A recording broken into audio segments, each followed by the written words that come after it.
But then EFCC is supposed to be lending a hand to CCB. EFCC is not supposed to be handling the case, and then CCB will come in whenever they want to. That's all I'm saying. Okay, institutionally, let's allow the institutions to do the job they're supposed to do. And probably, maybe the government can focus on other things that are bothering Nigerians. Tracy, there are those who will argue with you that corruption cannot be isolated, so to speak, because if you're talking about assets declaration, it takes money to acquire the assets. Yeah. So definitely you need to trace where's the money coming from, how's the money being managed, where can the money be accounted for, and then, okay, how did you purchase the assets that you went to declare at the CCB? And the tribunal is there to look at what the CCB investigators have been able to put together, who may have to work with the EFCC, who are pursuing or who are trailing the monies. So the question I want to ask is, are you not seeing a holistic approach? There's nobody from the CCBs. There's nobody. Like you're saying, you're very correct. The CCB is supposed to bring the case to the CCT. And after the CCT is done, and they find out that, oh yes, it has to do properly with financial crime, they take it over to the EFCC. That's why it's an institution. It's not about my personal desire. It's about what the institution wants, is supposed to do. Okay, the fact that the Senate president is on trial, I mean, there are people who will say, the Senate president having to answer questions is pointing to the fact that the government is determined to fight corruption at all levels. Don't you agree with that? I agree with that because my group and another group, we actually went to the CCB and we issued a petition. And we said, we all want to fight corruption. So let's not just stop at the Senate president. Let's do everybody. Let's do all public officers from 1999 till date, past and serving. Let's open their books. Because the CCT has been established for far longer than today. And I want to believe that it's not just the case of, this is not just the cases that they have been able to find out. And then I also went through, I saw some conversation from the court where the witness was asked about the asset declaration form and the verification stamp. So if there was a verification stamp on that asset declaration form, it means that someone went through it, all through the 12 years that he was in service, for 12 years that they've been talking about it, someone saw it and someone stamped that verification stamp. That means we have a problem somewhere. So if something was wrong, why didn't someone call, push an alert? So that's why I'm saying that it still falls back to our institutions. And then if we're going to be holistic about this war on corruption, please let's not make it a witch hunt. Let's make it open so that all government officers, all public officers know that nobody is above the law. That what applies to Mr. A applies to Mr. B. I might want to mention this, even though it might not really apply, but then in the Declaration of Independence of the United States, they say things like, we hold these facts to be self-evident, that all men are equal. And I'm thinking also that our Constitution says something like that on the rule of law, so which means that like cases should be treated likely. And if you are going to go after the Senate president, let's go after everybody. And then the ones who come out clean, we know they did well. The ones who don't come out clean, we know we're doing this war.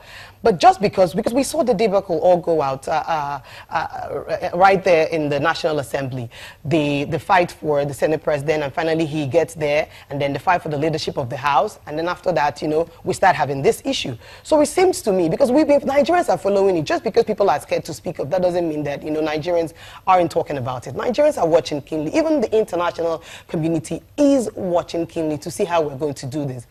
He has a case to answer in court. I am all for that. My group is all for that. But what we are saying is that he has requested for him to answer that under a judge of competent jurisdiction, under a judge without bias.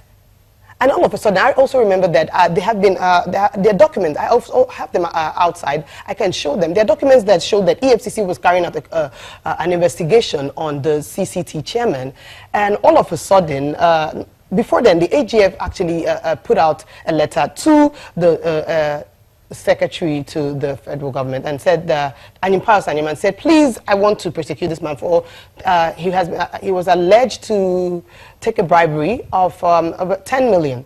And all of a sudden, we have been clamoring for this guy to step aside and let someone else. Because if a man who willingly said in court Tracy. that he discharged Bola Tracy. Tinubu in error, which means he can convict in error. And supposing, like I've been saying in all my media conversations, that someone, you know, like a life was lost along the line, Tracy. would we go back to the family and say, oh, I'm sorry, he discharged in error? Or what do we do? Tracy, recall that the Senate President is not the only person being investigated right now. The various heads of the military, various departments of the military, they are also being investigated. He's not the only person. So why do you keep picking on the Senate President's trial or investigation, as the case may be? Why I'm picking on him is that and you are suggesting that he's the only one being investigated, which is not true. No, and we're talking about public officials. We're talking about people who have been voted in. The people who I gave my vote. I stood under the sun for more than 3 hours to cast my vote.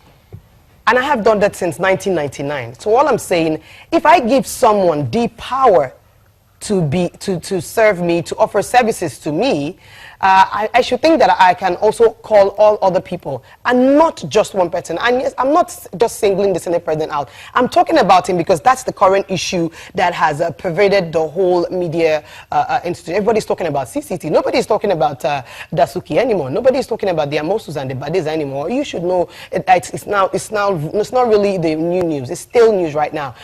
Right now, what we're talking about is the Senate President, and maybe because he's the Senate President, but I'm saying he's just like any ordinary citizen. Let's leave that issue for the institutions to talk about it, and let the government focus on what is the real issue. I'm all for fighting the war against corruption, but please, focus. What am I asking you to focus on? The people are hungry and starving for good leadership, for quality leadership, for things to change. I also know that, you know, before things change, it could get bad. But it's getting worse, and every day there's something happens. I remember saying this on a channel the other day, that I was in a fuel queue, which other day, and this lady answered a phone call from the hospital. Her son had died. And she was on the fuel queue, and she lost her son. She didn't get the opportunity to spend the last few minutes with the boy. Now, what is the story you're going to tell that lady if she goes back home and she turns on the TV? She's talking about CCT, and Saraki. Tracy, just let the institution called the CCB, people who are paid, let them deal with that. So let them deal with that with the CCT. And then if there is no belief in the morality or the competence of the CCT chairman. We have to go, but in your opinion, real quickly here, do you think the Senate President should resign so that his trial will not be a distraction anymore? Well, if everybody is clamoring, or if people are clamoring for the Senate President to resign, which also means that the CCT chairman should resign. That's what I just believe, in my candid opinion. Okay. If he has to step down, because you know that he is presumed innocent until he's proven guilty, just like the CCT chairman is presumed innocent. So we cannot, if we tell him to resign, then we're actually just saying to him that, oh no, like just the media trials that have been going on, for example, like maybe Sahara reporters, we're actually just saying that, you know, we've turned judge and jury, so we have already said go. Because I don't think that if he steps down, you can always tell him to come back again. Can you?